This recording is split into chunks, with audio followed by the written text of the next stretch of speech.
কি করবে মা বলো, সবই বিধাতার ইচ্ছে। না হলে আমরা বুড়ো মানুষ থাকতে জামাইকে কেন তিনি তুলে নেবেন? ও গিয়ে কি একটা বিপদ হলো মামা।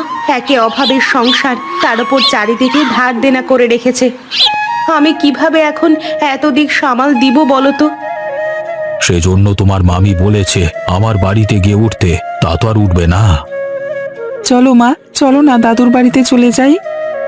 সেখানে পল্টু আছে, আমরা সারাদিন খেলতে পারবো, তাই না দাদা? না মামা, এতগুলো মুখ নিয়ে কোথাও যাওয়া যায় না। তাছাড়া ভিটেটাও তো একটু আলো দিতে হবে। তাহলে আর কি, আমি তবে উঠি। পাওনাদার এলে ঘটি বাটি বিক্রি করে বিদেয় করো। ধার দেনা ভালো নয় মা, সুদের টাকা দ্বিগুণ করে বাড়ে। সেটাই করতে হবে। সুযোগ থাকলে চৌধুরী বাড়িতে কাজে যেতাম, কিন্তু তাও তো হবে না। এই রাবণের গোষ্ঠী রেখে কোথাও কি যাওয়ার জো আছে? আমি এবার উঠি মা। আর এই টাকাটা নাও মা, বিপদে আপদে কাজে লাগবে। গলা অবধি ঢেকে আছে ধার দেনায়। এই টাকা দিয়ে কি করব আমি মামা? ও মা, নাও না টাকাটা, খিদে পেলে বিস্কুট কিনে খেতে পারবো। আমাকে দাও। হতচ্ছাড়া বালক, কতবার বললাম কেউ টাকা দিলে নিবি না, তাও নিলি। কেন নিলি? ওটা কেন নিলি? আমি কি করবো মা, দাদা বললো নিতে। ওকে কিছু বলো না মা, ছোট মানুষ, থাক না টাকাটা। আপনি কিচ্ছু জানেন না মামা, এভাবে টাকা হাতিয়ে স্বভাব খারাপ হচ্ছে। আমার দেরি হয়ে যাচ্ছে মা, আমাকে বিদায় দাও। যা করবার তা পরে করো। ঠিক আছে মামা, যান তবে। ধার দেনা খুব। মায়ের গহনাগুলো তো মামি মায়ের কাছে রাখা ছিল, ওগুলো যদি নিয়ে যেতে পারেন তবে খুব উপকার হবে। আমি কথা বলে দেখব। তোমার বিয়ের সময় তো দিলাম, বাকি কিছু আছে বলে তো মনে হয় না। বিমল, কমল, কোথায় গেলি তোরা? তাড়াতাড়ি আয় এদিকে।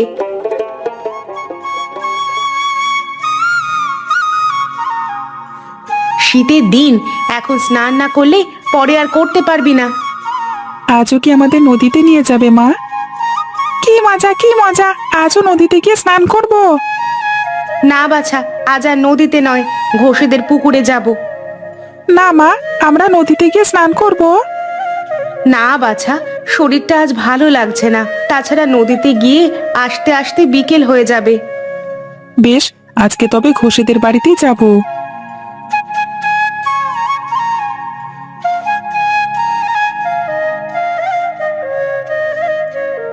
মা, ও মা, দেখো কি নিয়ে এসেছি।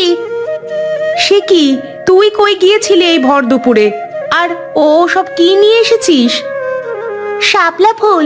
কদিন ধরে শাক পাতা খেতে খেতে ভালো লাগছিল না, তাই বিলের ধারে থেকে ওগুলো তুলে আনলাম। ফেরার পথে গয়া পিসির সাথে দেখা, তিনি এই চিংড়ি দুটো দিয়ে দিলেন। বললেন তোর মাকে দিয়ে দে, শাপলা দিয়ে রাঁধলে বেশ হবে। মেয়ে নোলা দেখে আর বাঁচি নে, দিল আর তুইও নিয়ে আসলি। এই গপ্প যে কতজনকে করবে সে খবর আছে? করলেই বাকি, আমাদের সংসার যে পড়ে গেছে তা তো সবাই জানে মা। বটে, এই সংসারে আর সেই জৌলুস নেই। এক সময় রোজ 50 জনের পাক পড়তো যে বাড়িতে, সেখানকার মানুষ আজ না খেয়ে আছে। কেঁদো না মা, কেঁদো না, আমি তো আছি। আর দেখবে বিমল কমল বড় হলে তোমার আর কোনো দুঃখ থাকবে না। হ্যাঁ মা, আমরা তখন তোমার হাতে এনে অনেক টাকা দেব, আর তুমি মজার মজার সব রান্না করে আমাদেরকে খাওয়াবে, তাই না দাদা? খাওয়া দাওয়া অনেক হয়েছে, নে ফুলগুলো রেখে ওদের নিয়ে নে আয়, আমি তোদের জন্য দুটো ভাত চড়াই। চল ভাই, তোদের স্নান করিয়ে নিয়ে আসি।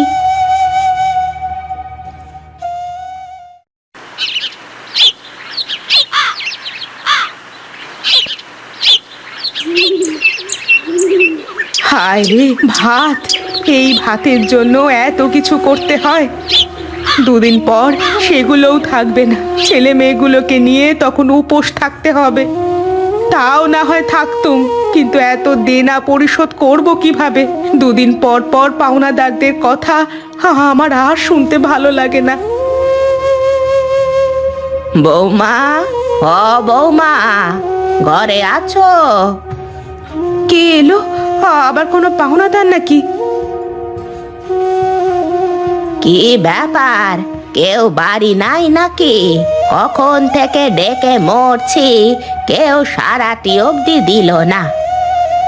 ও, মা এসেছে। ও, আমি রান্নাঘরে, এখানে চলে আসুন।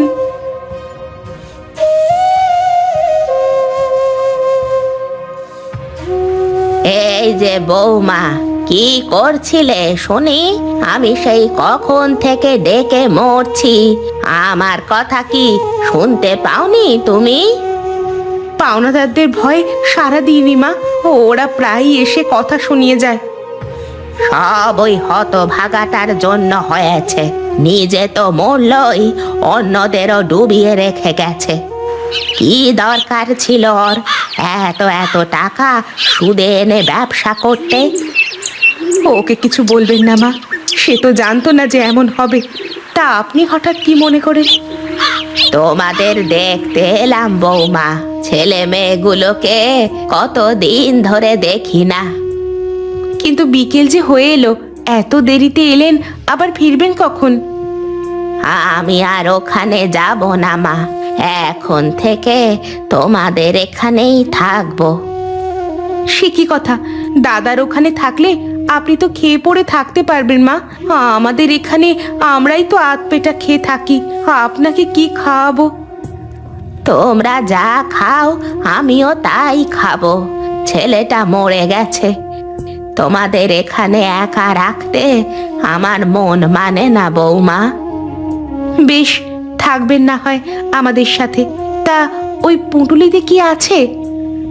কটা আতপ চাল নিয়ে এসেছি বৌমা, নাতিগুলোকে পিঠা বানিয়ে খাওয়াবো বলে। তা ওরা গেল কোথায়? স্নান করতে গেছে, এখনই চলে আসবে। আপনি বসুন মা, একটু বিশ্রাম নিন। আমি জল গরম করে দিই, তারপর আপনার স্নানের আয়োজন করব। বেশ বেশ, তাই করো মা, তাই করো। তোমার কাছে এলে আমি যা যত্ন পাই, অন্য বউদের কাছে তা পাই না।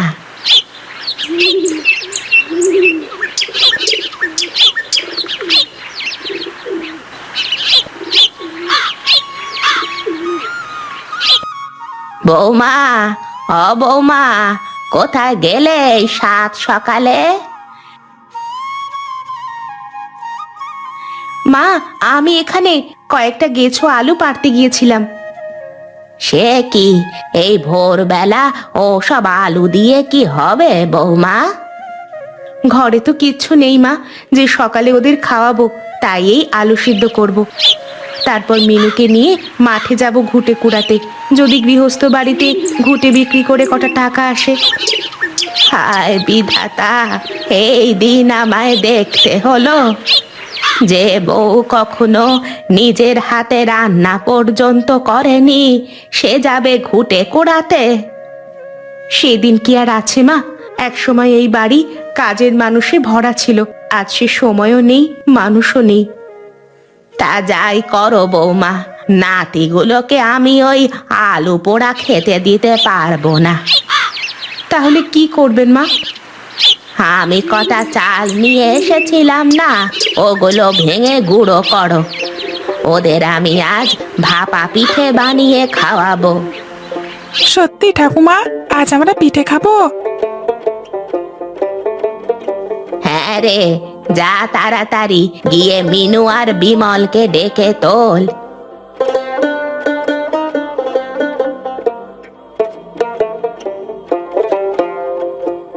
দিদি, ও দিদি, ওঠো, আজকে বাড়িতে পিঠে হবে। কি হলো বৌমা, তুমি দাঁড়িয়ে রইলে কেন আবার? যাও, চালগুলো নিয়ে বসো। যাচ্ছি মা, আপনি সরঞ্জাম নিয়ে উনুন জ্বালান।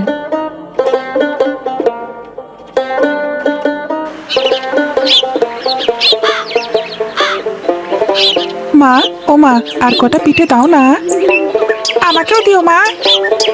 দাও বৌমা, ওদের আরো কয়েকটা পিঠা দাও। ঠাকুমার হাতের ভাপা পিঠার স্বাদই আলাদা, আমাকেও আরেকটা দিও তো মা। দিচ্ছি বাবা, পিঠেগুলো হোক আগে, তারপর দিচ্ছি। ইলিশ মাছ লাগবে কারো? ইলিশ মাছ একেবারে জলে দামে দিয়ে দিচ্ছি, 50 টাকায় এক জোড়া। লাগবে কারো ইলিশ মাছ? ও দিদি ঠাকুরন, ইলিশ মাছ দেবো গো তোমাদের। না না, ও সব মাছ লাগবে না আমাদের, তুমি অন্য বাড়িতে যাও। নিয়ে নাও না, 50 টাকা জোড়াই দিচ্ছি। তুমি চাইলে 40 টাকায় দিয়ে দেবো। বললাম তো লাগবে না, তার উপর এতবার বলছো কেন? হ্যাঁ, ওমা, রাখো না একটা ইলিশ, খেতে খুব ইচ্ছে করছে। আহা, কতদিন যে ইলিশ খাই না। রেখে দিলে ভালোই হতো, বাবা মরে যাবার পর তো আর এ মাছ খাওয়া হয়নি। কথা শুনো মেয়ের, ওরা অবুঝ দেখে তুইও এমন করবি? জানিস না ঘরে চাল নেই, তার উপর ইলিশ খেতে চাস? কমলের কাছে 10 টাকা ছিল, ওটা দিয়ে রেখে দাও তাহলে। 10 টাকা দিয়ে ইলিশ তো দূরের কথা, কাঁটাগুলোও পাবি না। ও দিদি, রাখবে না মাছ? সে কথা তো আমি আগেই বলেছি, মাছ লাগবে না আমাদের। আর তুমি কখনো এই বাড়িতে আসবে না, তোমায় দেখে ছেলে মেয়েগুলো বড্ড জ্বালাতন করে। সময় সবার সমান যায় না দিদি, তোমারও দিন ফিরবে। শোনো, আমি তোমাকে মাছটা এমনিতেই দিয়ে যাচ্ছি আজকে, তুমি সেটা রান্না করো। না না, এমনি মাছ আমি রাখবো না বাপু, ও ধাতে বংশের নয়। তাহলে আমাকে ও বেলায় খাইয়ে দিও, তবে তোমারও খারাপ লাগবে না আর আমারও খাওয়াটা হয়ে যাবে। ও বেলা খাওয়াতে হবে। রেখে দে বউ, রেখে দে, এ বেলা না হয় খাওয়ালি, ছেলে মেয়েগুলোর মুখে তো একটু ইলিশ পড়বে। ঠিক আছে, দিয়ে যাও, তবে একটার বেশি নয়। যা তো মিনু, মাছটা নিয়ে আয়, আর ওকে কটা পিঠে দিয়ে দে, বেচারা সকালে খায়নি কিছু।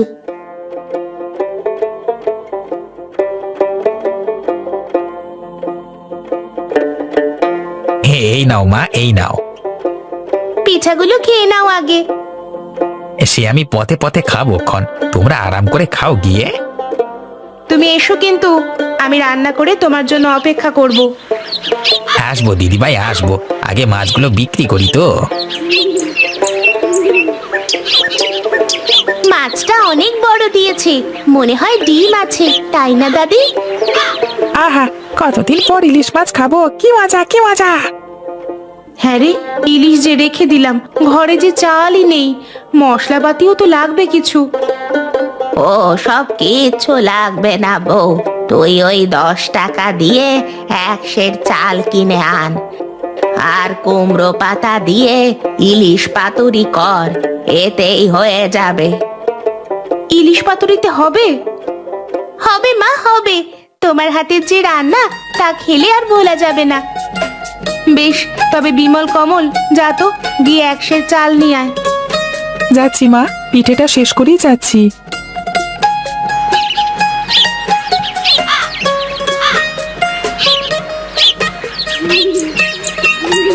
মিনু, অমিনু, দুটো নেবু নিয়ে আয় তো।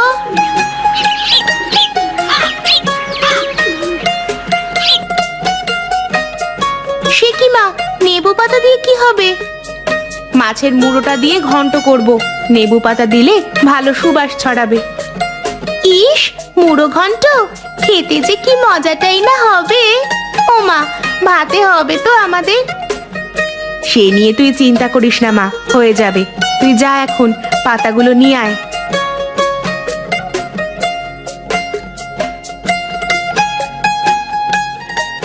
বৌমা, ও বৌমা, মাছওয়ালা এসেছে? না মা, এখনো তো আসেনি। সে কি, বেলা যে পড়ে এলো, তবে কি ও আমাদের ফাঁকি দিয়েছে? মাছ বিক্রি করতে দেরি হয়েছে বোধহয়, চলে আসবে এখনই। মা ঠাকুরন, ঘরে আছো মা? ওই যে ডাক শোনা যাচ্ছে, আসলো বুঝি? হ্যাঁ গো, রান্নাঘরেই আছি, কুয়োতলায় জল আছে, হাত মুখ ধুয়ে চলে এসো।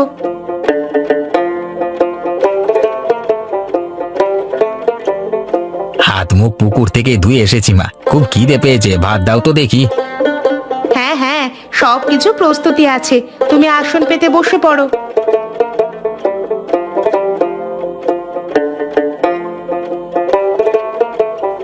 এর মধ্যে আর কিছু খাওয়া হয়নি বুঝি? না গো মা, সেই সকালে তোমার হাতে দুটো পিঠে খেয়েছিলাম, আর খাওয়া হয়নি।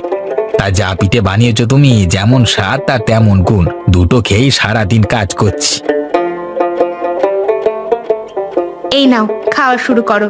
আগে পাতুরি দিলাম, মুড়ো ঘন্টটা এখনো হয়নি, এটা শেষ করতে করতে হয়ে যাবে। অমিনু, কোথায় গেলি মা?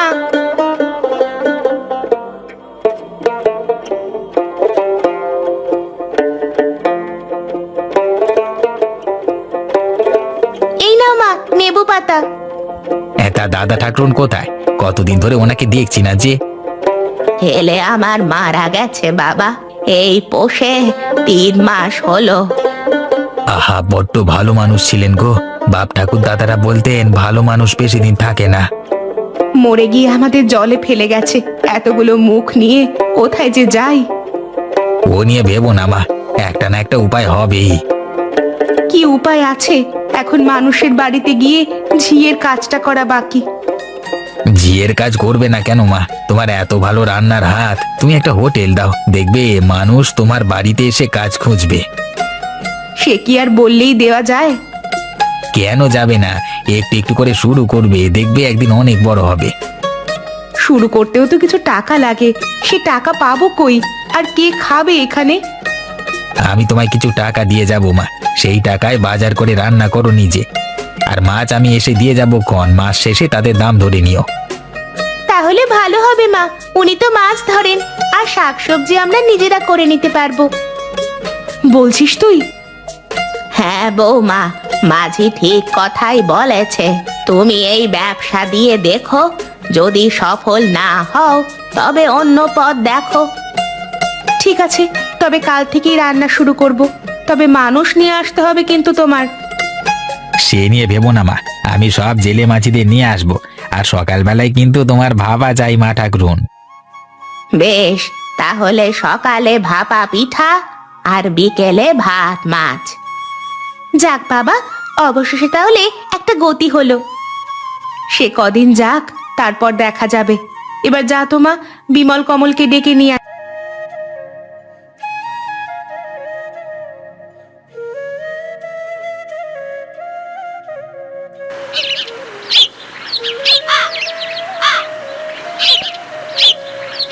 বৌমা, ও বৌমা, একটা বাটি কি ঘটি নিয়ে এসো তো। এদিকে পিঠে সব হয়ে গেল, রাখবো কোথায় এগুলো?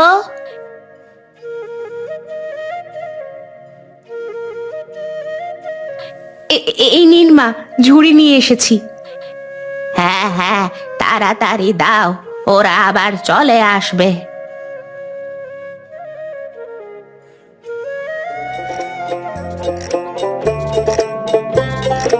আয় আয় আয়, এই সেই বাড়ি, এখানেই 3 বেলা খেতে পারবি। সে কি গো, দেখে মনে হচ্ছে গৃহস্থ বাড়ি, এর মধ্যে হোটেল। হ্যাঁ রে, একসময় ভালো অবস্থা ছিল, কর্তা মারা যাওয়ার পর পাথারে পড়েছে। তোরা এখানেই খাস কেমন? সকালে ভাপা দেবে আর অন্য বেলা ইলিশ। তা খাবো, কিন্তু খাবার কিন্তু ভালো হওয়া চাই।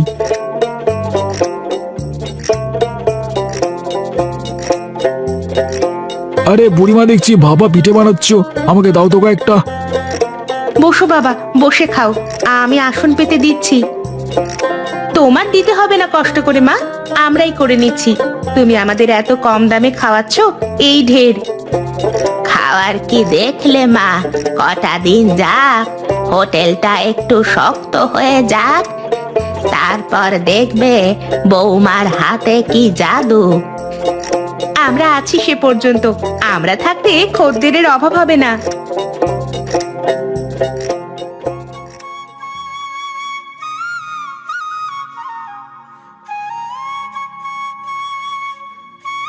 না, খাবার ভালো আছে, এমন খাবার রোজ দিলে সবাই এখানেই খেতে আসবে। হ্যাঁ বলেছিলাম না মা ঠাকুরন, দেখবে বিকেলের মধ্যে তোমার রান্নাঘর মানুষে ভরে উঠবে।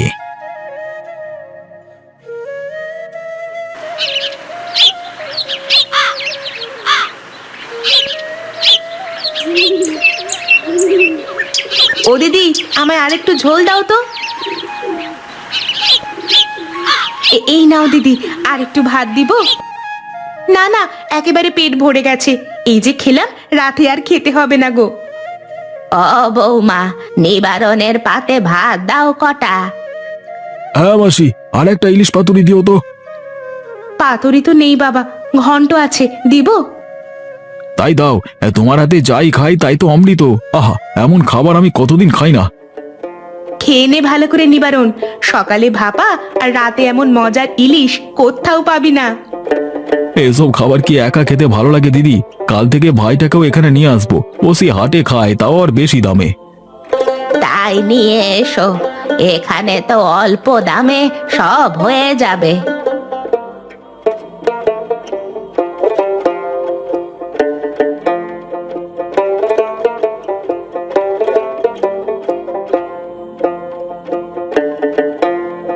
আজ কত হলো গো মা?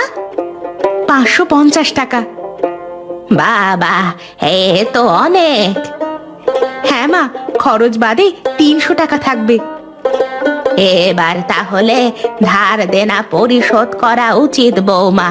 কয়েক মাস ধরে তো হোটেল চালাচ্ছ, সবার চোখে পড়েছে তো। পাওনাদাররা এসে পাছে ঝামেলা না করে। হ্যাঁ মা, আমিও তাই ভাবছি, ধার পরিশোধ করেও কিছু থাকবে, সেটা দিয়ে নতুন ঘর করব হোটেলের জন্য। সে পরে করো মা, এখন তোমার রান্নাঘরেই থাক। আর একটু সচ্ছলতা আসলে পরে বড় হোটেল দিও। যেভাবে মানুষ এসে খাচ্ছে, মনে হয় না আর এখানে জায়গা দিতে পারবো। সব তোমার হাতের গুণ মা, না হলে এত মানুষ আসতো। আপনারও গুণ আছে মা, আপনি পিঠা বানিয়ে সবার মন জয় করে ফেলেছেন। তোমাদের চেয়ে বেশি গুণ হারান কাকুর, সেই তো মাকে এই বুদ্ধি দিয়েছিল। তা যা বলেছিস, উনি সাহায্য করেছেন বলেই এই বিপদ কাটিয়ে উঠে আগের জায়গায় ফিরতে পেরেছি। হ্যাঁ, ওর মতো মানুষ আছে বলেই পৃথিবীটা টিকে আছে। এখন যাও সবাই, ঘুমোও গিয়ে, সকাল থেকে তো আবার কাজ শুরু হবে। হ্যাঁ মিনু, তাই চল, আমারও বড্ড ঘুম পাচ্ছে, সারাদিন একটু বসার ফুসরত পাইনি।